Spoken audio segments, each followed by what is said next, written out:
out all you collector car fans out there. This is once again Jason, the owner and founder of Southern Bush Motorsports. We got a good Tales from the Bush for you today. Then I just wanted to give you all an idea of the amount of wing cars that I dealt with over my career. This is about 25-30% of the cars. I can't fit them all in one video. But this was a crusty old Superbird. Well, it was rough. A lot of these pictures that you're going to see are cars that I either sold the car, found the car, or dealt with the car, or I was helping them sell it, or either way. But I had hands on the car for all the stuff that you see here. And I really hope you enjoyed the video. Don't forget to like and subscribe. And also any help with contributing to the Patreon page really help with keeping me going and keep me doing this. This Superbird here was pretty rough. I remember this guy had sent me these pictures, and it was just a monster. Like, it was really a tough call if you actually saved this car or not, because this thing was rough. But, you know, it is what it is. It was a Superbird. Motor and transmission long gone.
You know, it's just not easy dealing with these cars when you got to document all this stuff and, you know, travel to where these locations are and get on the ground and lie on the ground and take pictures underneath the car.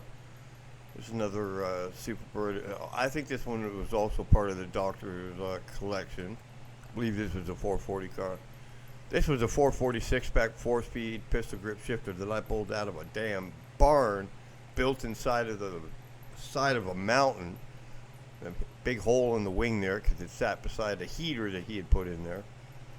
I don't know why this car was rough, man, but you know what it is? What it is. The guy that got this car was so happy because it was a decent price car. There you go, Petty Blue Superbird. Check this car inside and out, fully documented. Look at that engine compartment. That was an unrestored 446 back pistol grip 4-speed Superbird. This is Daytona got called on. Raced up to go check out this car. This is a good example of don't think too hard about it. If it's something that you want, get it. Because literally while I was standing there, the guy's like, you want the car or not? I'm like, man, it's too much money. And I swear to God, the guy sold the car over the phone right in front of me after a 4-hour drive.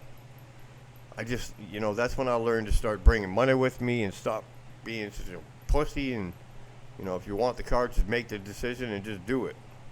This was a Daytona buried. Look at how buried those wheels are in it. That car had been sitting there for 30 years. It was the guy's father's car.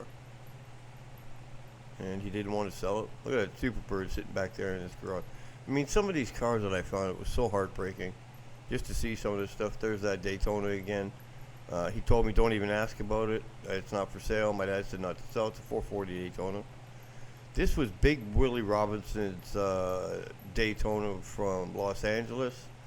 I kind of had dealings with this car, and I ended up tracking this car down, talking to owners and all that stuff, but I wasn't the one that sold this car, but I know where the car went. That's for damn sure. This was a Superbird in a building that I had doings with. Believe it or not, how beautiful this car is. That entire building was bombed, and it was completely on fire, and that car was lost. God, it was such a shame.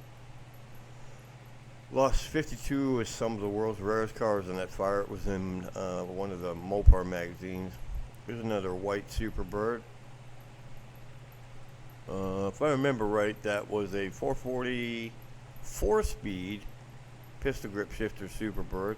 Really cool car, clean car, not a survivor. It was a restored car. It was restored a long time ago, but man, it was such a cool looking car. It was so nice. I know that Alpine white, not a lot of people like that, but here we go. That looks like an engine compartment that hasn't been restored. Wonder what that's attached to. Shabang! It's attached to a Superbird. As pretty as that looks, as nice as that looks, that car is completely unrestored. Everybody made sure it looked good on the outside wall. Skipping the pictures, but that was the engine compartment of that white Superbird before. Here's the interior of it. Look at that pistol grip shifter. Here's a different orange Superbird. Like I said, this is like maybe 25% of the wing cars that I dealt with over my career. Those cars are still out there, guys. No question, they're still out there. Keep looking. You know, don't take no for an answer. Some old guy says, oh, I'm going to fix it and restore it later. It's like, just keep throwing money at them. I'm telling you right now, this is a different Superbird right here. The other one had white. This was a different one. I'm telling you right now, you throw enough money at somebody, they will cave. There's an unrestored Superbird right there. That's the one that was the picture you just saw. The thing you gotta remember about these unrestored cars, nobody wanted to put the money into these cars back then. Yeah, sure, now they're collector items, but 80s, 90s, even 2000s early, nobody wanted to put the money into these cars. You're talking 50, 60 grand. You're going to lose a car for 2 to 3 years. Nobody wanted to do that. There's a blue Superbird. Look at that bad boy. You know, like I said, I've been honored to be able to deal with so many wing cars in my life.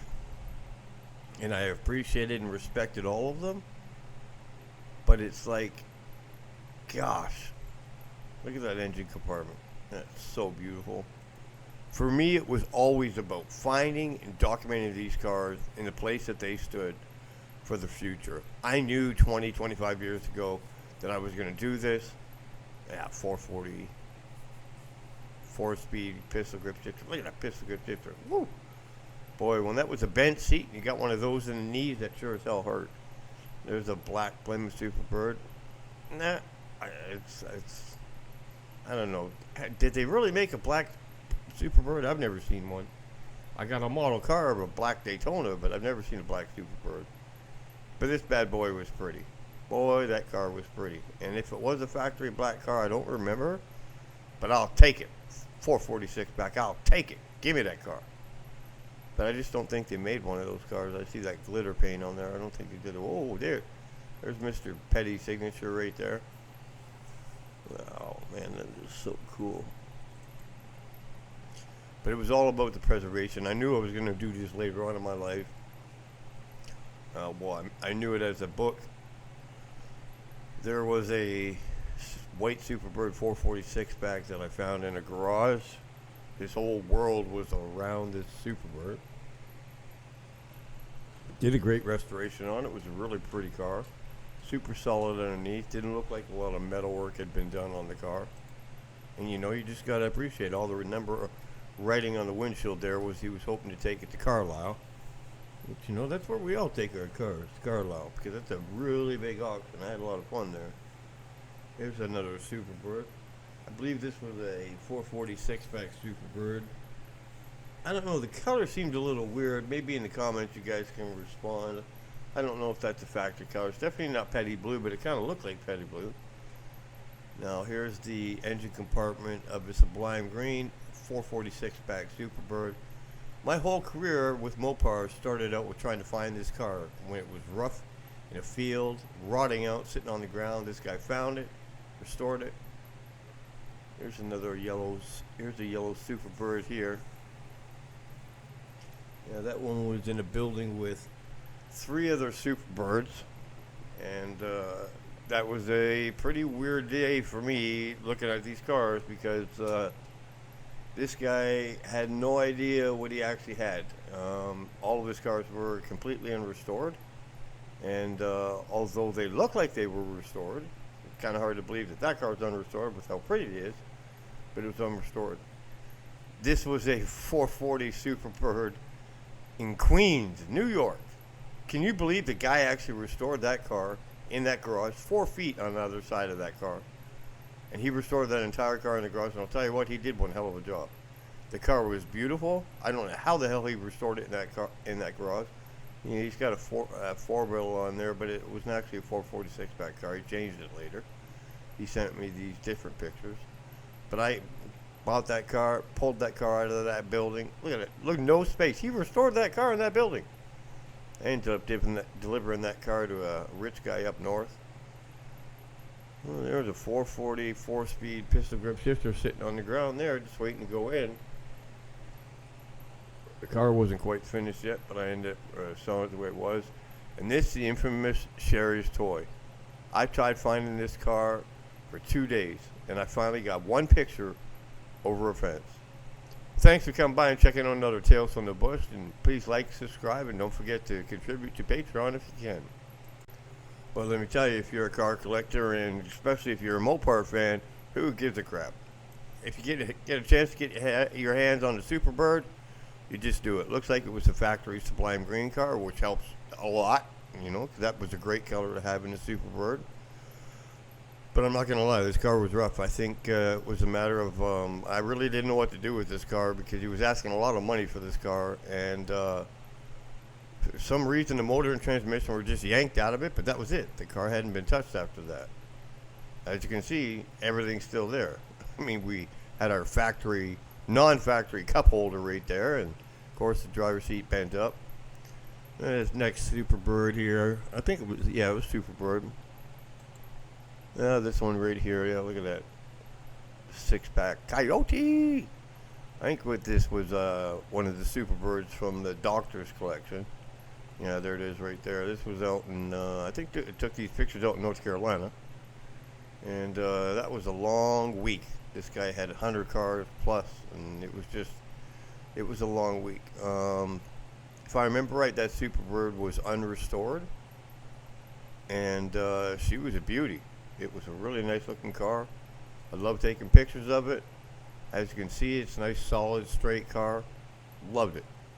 But a lot of these Superbirds and Daytonas and stuff that I dealt with, it was just, every car's an experience because the history, the story behind it, the restoration behind it, or the originality behind